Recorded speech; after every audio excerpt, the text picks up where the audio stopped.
అధ్యక్షులు కువర్జీభాయ్ బావలియా గారు, వారు కేబినెట్ మంత్రి గుజరాత్ సర్కారు, వారు ముఖ్య అతిథిగా ఈ కార్యక్రమంలో విచ్చేస్తున్నారు.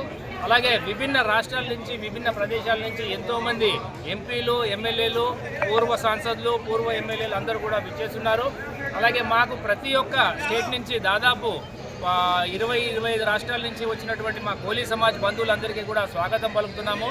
ఇవాళ చాలా సంతోషంగా, గర్వంగా ఉంది. ఇక్కడ మమ్మల్ని కోలీలు అంటారు, అక్కడ దక్షిణ భారతంలో ముదిరాజులు అంటారు, ముతరియారు అంటారు, దీవర్ అంటారు. మాకు మేజర్గా ఫిషింగ్ కమ్యూనిటీ మాది. సో మా కమ్యూనిటీ ఇక్కడ వచ్చేసి బున్కర్ కమ్యూనిటీ, వాళ్ళ వ్యవసాయం, వాళ్ళ వృత్తి బున్కర్ సమాజ్. వాళ్ళు ఇక్కడ పంటలు నేస్తూ ఉంటారు. మేజర్గా మేము అక్కడ చేపలు పట్టుకునే వృత్తిలో ఉన్నాము. అక్కడ మేము బీసీలలో ఉన్నాం.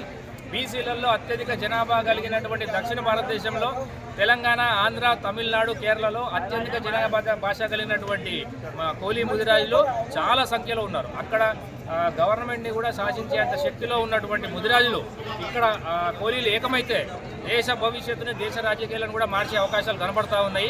ముఖ్యంగా ఇక్కడ యువతకు కూడా మంచి అవకాశం ఉంది. నేను రాష్ట్రీయ యువ అధ్యక్షునిగా, నేను దక్షిణ భారత ఇన్ఛార్జ్గా కూడా ఉన్నాను. ఇక్కడ ఇవాళ అమెండ్మెంట్ కూడా జరిగింది. యువ వాళ్ళకు కూడా స్థానం కల్పించారు.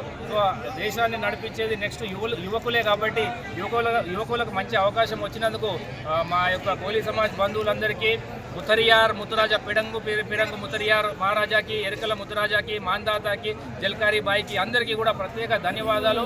అందరినీ కూడా మరొకసారి స్మరించుకుంటూ జై కోలీ సమాజ్, జై ముదిరాజ్, జై దీవరా, జై ముతరియార్.